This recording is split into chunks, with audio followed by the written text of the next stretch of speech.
Hesston College was never so crowded. In the final year of the 70s, enrollment reached a record number of 695. Laban Peachy was still dreaming, but he also saw major challenges ahead. The number of potential students would fall, the economy would suffer, and inflation would rise. Such were the challenges for interim president Jim Minninger in 1980. Minninger appointed science professor Nelson Kilmer chief financial officer, and the two administrators began downsizing budgets. While Hesston was tightening its belt, it received two major gifts for capital improvements. Lyle and Irma Yost gave $500,000 for a physical development building, later named Yost Center. Harold and Evie Dick gave 12.5 acres and nearly $500,000 to develop the Dick Arboretum of the Plains. 5 years later, they gave over $1 million more for further development and endowment. And then XL Industries gave $41,000, the largest unrestricted gift in Hesston's history. In 1981, the college inaugurated its sixth president, Kirk Alleman. Sophistication and formality replaced the informal style of the Peachy administration. The new president brought a new level of organizational structure, accountability, and fiscal management to the institution.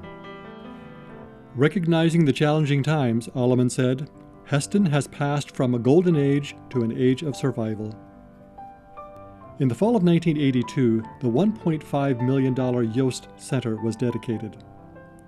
The next year, the college sold the Colonial House restaurant. It had been a gift of local businessmen in 1972. While it had generated income, it also required a lot of work and investment of money.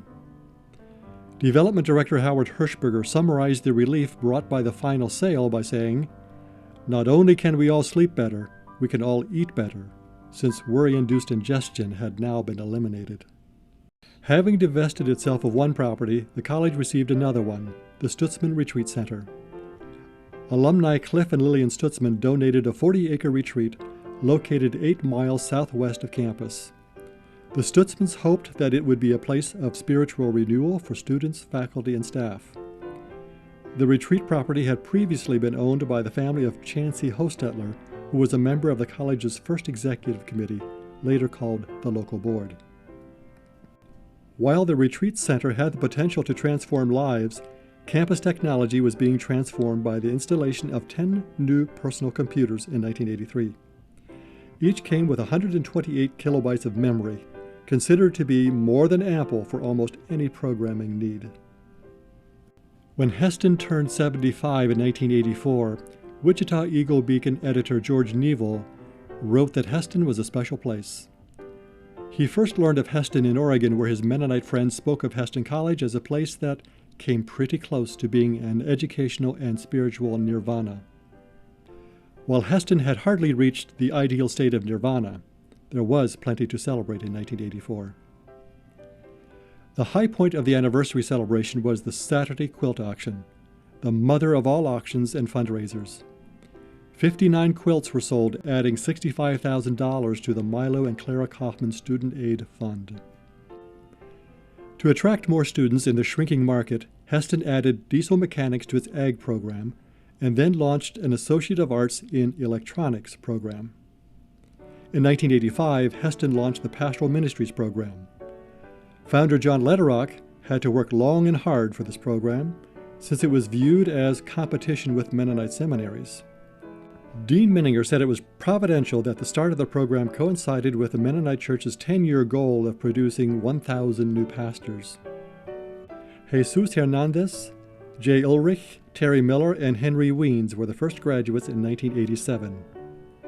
At their commissioning, Marion Bontrager urged them to walk humbly with God, but don't confuse humility with timidity.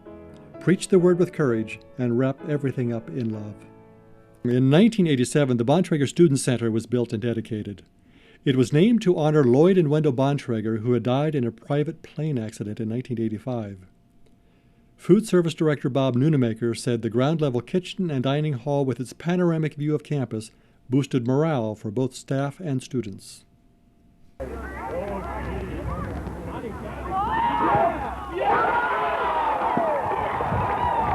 For the second time in Lark soccer history, the men's soccer team went to national competition in 1987. The first time was in 1966 when the Larks were undefeated in regular season play and finished fourth in the national tournament.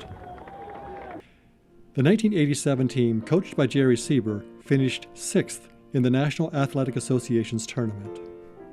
The men's basketball team set a record for season wins with 24 games in 1988-89. Also during the 80s, Craig Berkey set the record for career points, 1,511 points in 1981-83.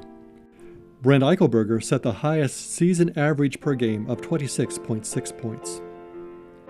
But no enrollment records were set in the 1980s. Numbers dropped from nearly 700 students in 1978-79 to a low of 439 in 1986-87, and then began a slow climb to 530 by the end of the decade. President Alleman's assessment that the 1980s would be an age of survival was proven true.